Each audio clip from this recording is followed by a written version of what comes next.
This is the Cannabis Update Podcast Video Edition, where we give leaders and organizations an opportunity to tell their stories and share information. Welcome to the podcast, Barinder. Thank you for having me. Those who don't know us that well may not know that we've known each other for a long time, probably about 15 years. Very long time. I think even maybe a little bit longer than that. Yeah, possibly. I got to know you originally through mutual friends, and you helped, actually, I guess we both put on a 10K run together for a couple of years in about 2006, 7, something like that. Yeah, and I was always impressed with your commitment to community building. It was great. It was a different lifetime for me, definitely, but a good one then too. Yeah, different lifetime for me as well. Well said. Okay, so your bio, I'm going to go over it real quick. CEO and co-founder of Growtech Labs, co-founder of Cannabis, co-founder of She Talks, founder of Niche, and editor-in-chief of Botnik. Anything else? No, as you can tell, I like building things. Okay, before we get into the dirty details, BC weather. Let's start with that. What's going on over there? You know what? I shouldn't laugh. I was chuckling yesterday when I posted the picture of the buses stuck along Granville Street, and the bus header said, "Sorry." Very West Coast Canadian. It's the rest of the world country must laugh at us, but we don't have snow tires, and our municipalities aren't equipped with the same snow budgets because we don't have to deal with it. So it pretty much shut down. You're aware of what we're going through here in Alberta, right? Well, I was chuckling when somebody posted a picture of your minus, I think it was 20 degrees, and I posted a picture of our 6 would shut us down. So that's what I meant, that people are probably chuckling at us a little bit. Yeah, you guys aren't built for that kind of weather, let's face it. No. Summer tires. Let's start talking about Growtech Labs. Very specifically, can you tell us a bit about Growtech Labs and what it's all about?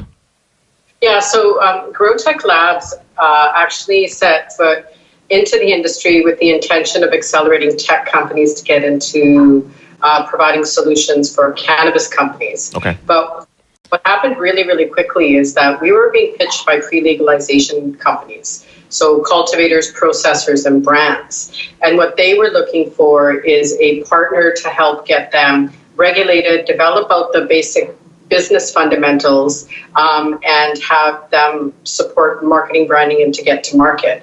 So what we pivoted to is becoming an accelerator for pre-legalization companies. One of the things that we funded was the BC Craft Farmers Co-op. Super proud of that project. We are at arm's length a participant of the co-op, but really from a legacy point of view, funding that co-op has been, I think, one of our proudest moments.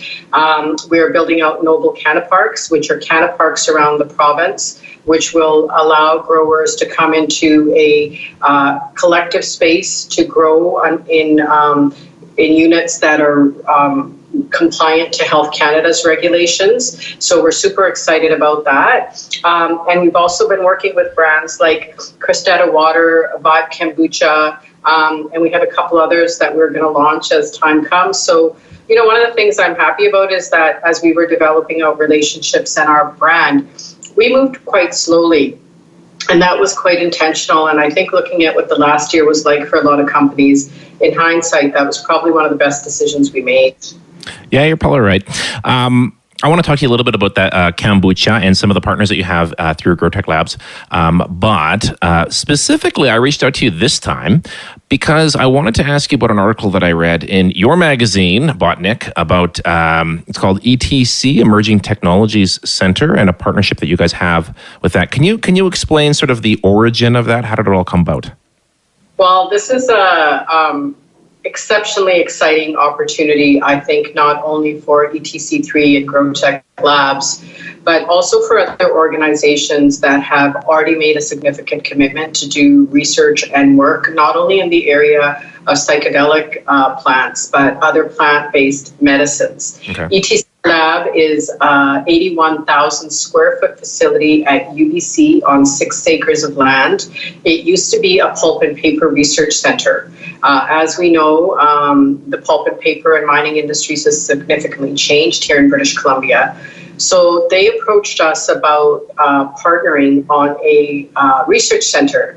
Growtech Labs, we went away, did some research, and really found that there is going to be great value in doing research not only on cannabis or psychedelic medicines, but also on any plant-based wellness medicines. We know from the ancient times, whether it's Egypt, China, or India, all of the ancient healing therapies that exist in South America, all of those things are now being treated more seriously by the scientific community. And as we're seeing that the movement to decriminalize psilocybin mushrooms and other psychedelics in the treatment of mental illness or in addictions, having this as an opportunity is going to really accelerate both research innovation and creating IPs in this space. Okay, good answer.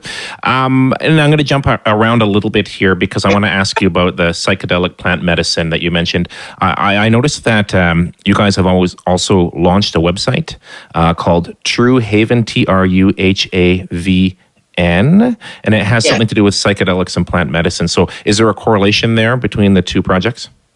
Absolutely. I think if you look at my history, my professional history, education is very important to me. I believe for anything to be successful, you really have to figure out how to shift a culture by getting rid of myths and stereotypes.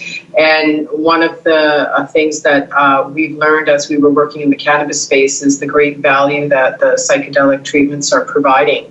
One of the things I often caution very smart people about is, how do you have a conversation that normalizes things and educates people without being too scientific or too smart?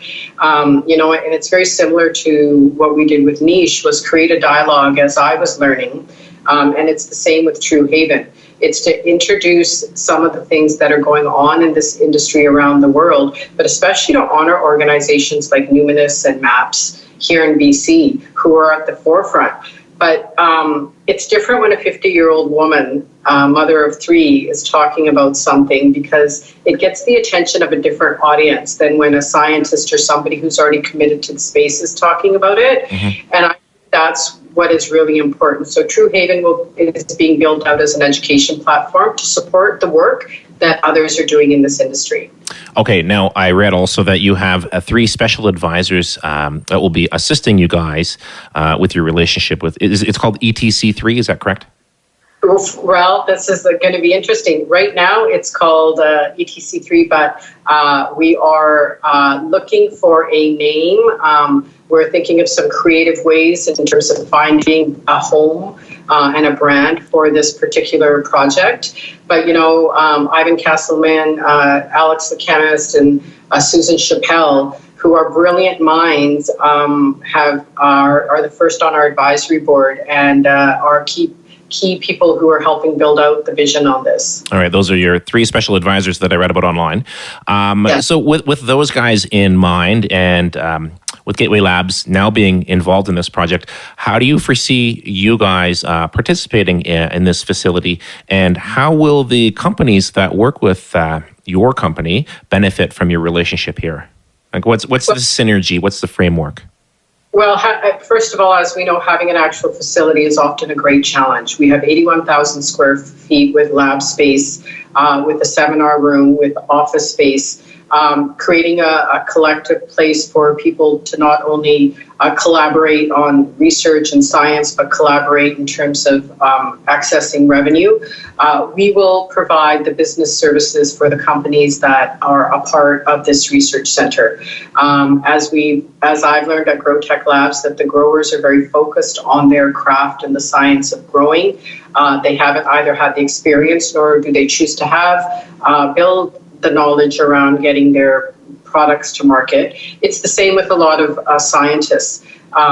What they're doing requires such a huge commitment of both capital and time that having partners who will look after the business aspects of what they're working on really accelerates their ability to do more work in the space. So whether it's compliance services, whether it is advice on business development, whether it's fundraising. The other benefit that we do have with the facility up at UBC is that it already has Health Canada compliant researchers in there, so that will really accelerate our ability to even get licensing for research, because Health Canada is very familiar and supportive of the structure of the building. Because as we know, they can certainly slow things down, not intentionally, but it does happen. Well, talking about Health Canada, it said in the article that this is the first private facility of this type in Canada. What does that mean? And I guess with laws changing, there's going to be some serious R&D taking place in there on the cannabis plant and perhaps other plants and substances. What does it mean to have a private facility as compared to what's been, I guess, in existence up until now? Well, with a private facility, we're definitely going to have the ability to move faster. We won't be bound by the regulatory framework that exists at the post-secondary institution, which is UBC. We will be announcing the professors from UBC who are supporting this project.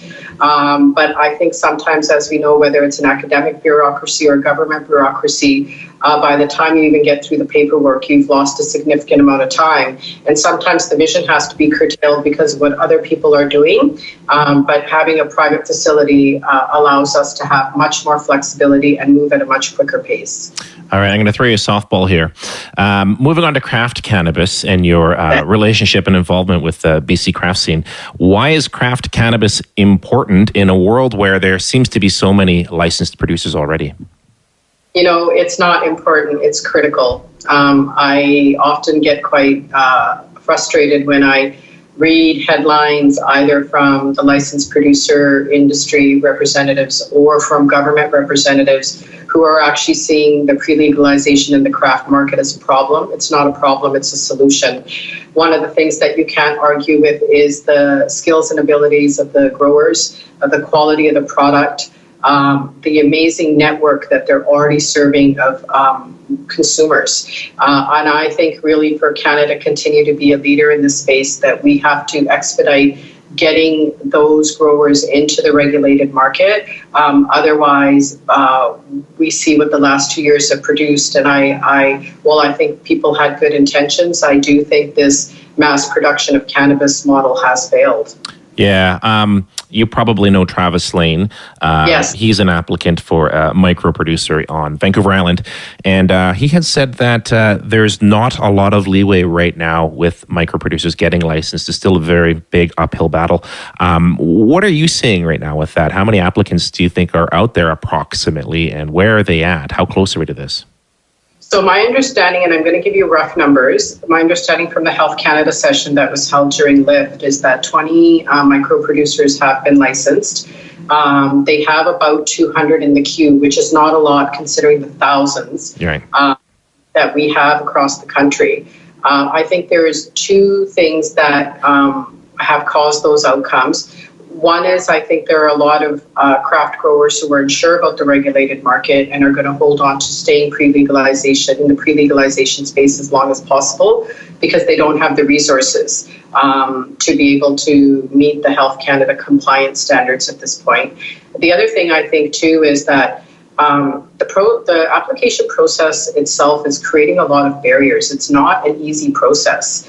And that's why at Growtech Labs, the growers that we're working with, we are taking that burden off the growers so that they aren't paying heavy consultant fees. But Health Canada will get applications that are, have all the I's dotted and all the T's crossed. Government paperwork is a nightmare, and there's nothing more certain about it than the fact that it will either keep people out or slow things down. Fair. Now, you guys also are doing work with a company that makes a product called Vive Kombucha, which is a CBD infused beverage. What's your relationship there, and how are you facilitating that company? Well, Growtech Labs' mandate was to provide support, give priority to both women-led and Indigenous-led companies. As a woman, I know that there are different challenges for women in the business realm. So Vive Kombucha is a great kombucha. Her formulation is actually quite brilliant because it is going to be keto-friendly. And Dominica has more passion for wellness than probably any human being I've ever met. So you'll hear more about Vibe Kombucha. And both Vibe Kombucha and Cristeta, the CBD water, our focus has been around wellness. And again, not to belabor a point, but the amount of women in the space who are very committed to wellness products, not only for themselves, but their families, we're going to be seeing more products like Vibe and Cristeta. You guys held a round table in September 2019 on CBD, and Yes. on your website, you were quoted as saying, Canada needs to change how it regulates CBD products. What's your perspective on that right now? I think Canada's really given up on a very significant opportunity for residents to be able to use CBD products for wellness versus a psychoactive, even though, some people say you can say CBD is not psychoactive, it just doesn't make you high. I think Canada's been very short-sighted to not delist CBD as a controlled substance. We see in the US and now even in the UK how the CBD industry is flourishing and providing patients and consumers with other options on wellness. And I think that that's something that the Canadian government should move quickly on. Otherwise, we will be out of that market completely. Yeah, I think that's going to be a big phenomenon worldwide, if it's not already. Not to mention every other cannabinoid out there. But I imagine your relationship with the facility ETC3, or whatever you're going to be calling it, will probably help help to create new, I guess, science, new remedies, new things to think about to potentially market. Go ahead. No. Oh, sorry. No, it's okay. You know how Skype is. When I talk, it shuts you down. When you talk, it shuts me down. You go ahead. No, I come from a public policy regulatory background. So whether it was niche or Cannabis-wise, which is soon to be CQA, which will be another conversation in about a month, or Growtech Labs, and now the work we'll do with ETC Labs. One of the things that's really important is to do policy advocacy so that while we're going through these challenges, we're clearing the path so others don't have to.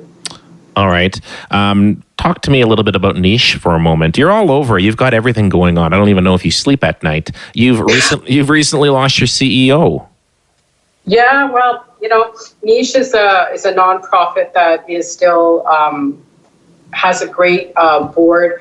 One of the challenges with nonprofits, as we know, is with resources. Health Canada has still not allocated resources for the kind of research and education that I think is needed.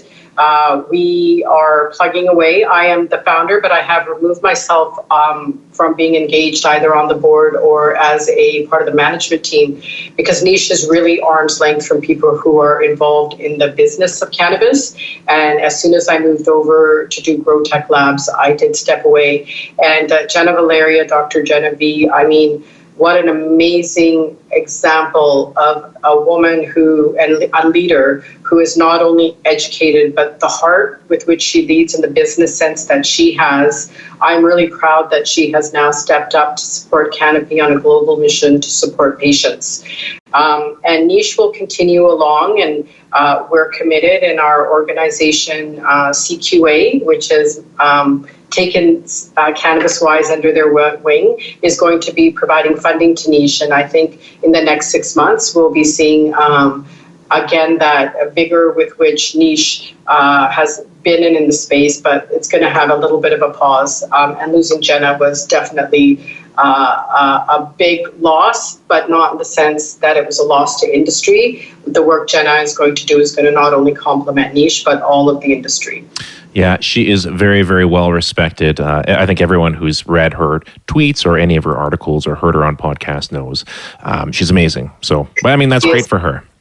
Yes, yeah, very. And, I am so proud that she's being recognized. We always joke about the PhDs, and people always refer to male PhDs as doctor immediately. And I know there's many PhDs in the cannabis space, and we only refer to the women as their first name. And not that things like that matter, but it is a natural tendency. So Dr. Jenna Valeria definitely deserves the recognition for her years and years of commitment, not only to her education, but the work that she did with the Canadian and the BC Centre for Substance Abuse and all the heart she gives to everything else she's part of. All right. Now I want to talk to you about another thing you do, which is Botanic Magazine. You're the founder and you're the editor-in-chief of that. It's an online publication. And thank you, by the way, for republishing some of my podcasts. What's your perspective on cannabis media these days? I'd like to hear it from you. And by the way, you're kind of like personally like a vertically integrated company. You've got these facets that all kind of work together, all the pieces. But I want to get your perspective on cannabis media because there's a lot of evolution happening over the last year or two. What do you think? Well, Botanique was first established to support the work of Niche. The publication was actually distributed to regulators. It was intentionally made to bridge the tone with the already existing cannabis industry with those who were curious. We all know the challenges that have been placed on any media company through Health Canada's restriction on marketing and branding. So having a sustainable business in the media sector of this industry is next to, it's not only difficult, it's literally impossible. So congratulations to all those who have survived, because I know that's taken a lot of work. We will continue on with Botanique to make sure that we are bridging the cannabis industry with other health professional and business associations. We will plug along slowly. Was looking at the Globe and Mail now, not continuing on with their cannabis platform, looking at things that have happened with High Tide. Again, I think that organizations like yours, the Business of Canada, Herbalife, and others, Broccoli, who have maintained a very focused, very efficient, a very nimble existence. I think within 18 months, we will see a very different future for all of those of us who have stayed strong through this very hard challenge. Stuck it out. I like the word nimble. I feel nimble sometimes. Very nimble, right? It's all about keeping your overheads low or zero in many cases. When I have special guests on, I often do a special thing with them called 10 quick questions that require 10 quick answers. Okay. I don't have anything written down today, so I'm going to give you 5 quick questions from the top of my head because I feel like I know you enough to do this. Okay. You're prepared for that? Yes. Okay. Can you name one legal market product that you think, and now I'm not talking about the company names or product names, but one type of product that you think will not survive? Oh, one product that will not survive. Not survive. Oh, that's very interesting. That's a very good question. I'm wondering about the future of infused drinks. Yeah, me too. I also think that there's a possibility that candy specifically may be taken off the market at some point if there are too many instances of children consuming them because parents are leaving them around. Oh, well, I'm a big edible. Edibles are really a big part of my wellness regime for sleep. They may not call them candy, but getting rid of the format of having something with a bit of sweetness like a gummy. I would disagree with you. Okay, well, we're yet to see. I personally like to consume it that way as well, but I'm just as happy having a gel cap or a little squirt of oil or something. I don't need a gummy bear to rot my teeth. Well, it gets me my sugar fix too, I guess. Can you tell me one instance where you were doing something public, something live, and you thought it was incredible? Oh, wow. That's a tough one because, I'm blessed to have all these opportunities and there's just been so many amazing people who have done so much work. So it's hard to pinpoint one specific thing that I would define as incredible. But I do think Odessa held a event in Toronto once, where it was a gathering of a group of women, and it was so raw, authentic, and where everybody on stage felt very vulnerable. And I think that opportunities like that, where people feel like they're in a safe space to share something, because the impact that had is there was a large number of women who came up to me afterwards who not only empathized with what I had talked about, but felt very motivated and inspired by it. Okay. What you do in the cannabis space is always being very, very professional. However, everyone has to tell their parents of a different generation that they're involved in the cannabis space in one way or another. What was it like to tell your parents that you're getting into the cannabis business? It was extremely difficult, not only because of the generational issues, but the cross-cultural issues. I'm not a traditional South Asian woman. I chose, later in life to get a divorce. My children were raised like Canadians versus, with a lot of the expectations around South Asian families. But what was harder for me was not only the parent thing, was the number of people who said I could never run for office again. And the vacancy came up when the issue of the municipal election came up a year from it. I was still living in Surrey at that point. And I was told, not that I had considered it. Well, I mean, you always think about it, but not seriously. I was told unequivocally that I should forget it because I would never be elected again because I'm now working in the cannabis space. Yeah, that's lame. Yeah. I mean, if you were working in the wine industry, nobody would say that to you. Nobody would say a word. Okay, next question. This is number 4, by the way. Yes. BC retail market. When do you anticipate it'll get up to speed with places like Alberta?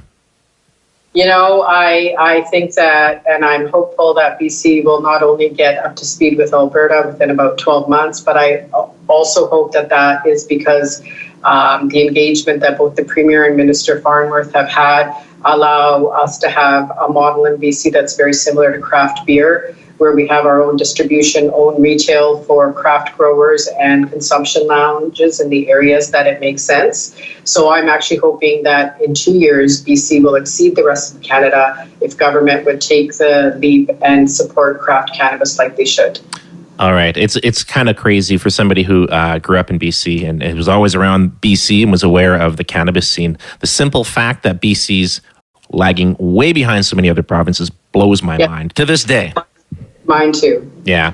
Final question, number 5. I ask everyone this, and you can answer it any way you want. It's a 2-part question, kind of. Okay. Do you party? And what's your definition of a good time, good evening for Barinder? My partying is now limited to a great dinner with good friends or colleagues. The big crowd, loud scene is something that I've never actually really been a big, it's never really been for me. And really now one of the things that I am quite happy about is that since I have been consuming cannabis, alcohol is not that appealing to me. And so for me, a good night out is a pre-dinner puff, good dinner with friends, and then a nice edible to end off the day and have a good sleep. Nice. Perfect. Each is showing. No, I have yet to ask somebody that question, and they say to me, I like going to nightclubs. Like, no one says that. Maybe it's an age thing. Maybe it's a cannabis thing. Yeah. Who knows? Yeah. Any final thoughts, anything we haven't covered about Growtech Labs or any other business that you're involved with? No, I want to thank you, and I want to thank you for the collective that you've built out where we cross-post and cross-share. I am adamant that the people who are going to survive the current climate of the cannabis industry are not only the ones who have been thoughtful, nimble, and lean, but they're also the ones who see great value in collaborations. Nobody's going to survive this alone, and our door is always open.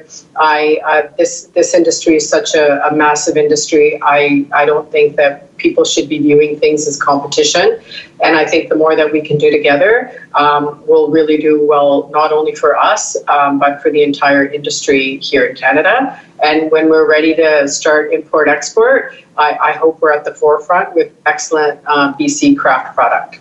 Yeah, I agree with you 100%. Is the best way to follow you probably on Twitter at Barinder Rasode? Yes. Okay. And, I've known you for years and I've always called you Rasode, but I notice a lot of people call you Rasode. You want to clarify that? It is Rasode. It's very interesting. When you have an ethnic name, you just stop correcting people. It's too much. It doesn't matter. So lots of people call me Rasode, or Rasode, but technically it's Rasode. I knew I had it. Well, my name is Peterson with the D, and everybody calls me Pedersen, and I get it. And I don't even correct people anymore. I don't care. Yeah, it doesn't matter. It's just a name. Thank you for doing this, Barinder, taking a half an hour out of your morning to take an interview with me. I'm grateful, and hopefully we can do it again soon. Thanks for listening to the Cannabis Update podcast. We do our very best to be as accurate as possible, but take no responsibility for inaccurate details or facts. If something interests you, we're glad to have brought it to your attention, but please take the time to research the details for yourself.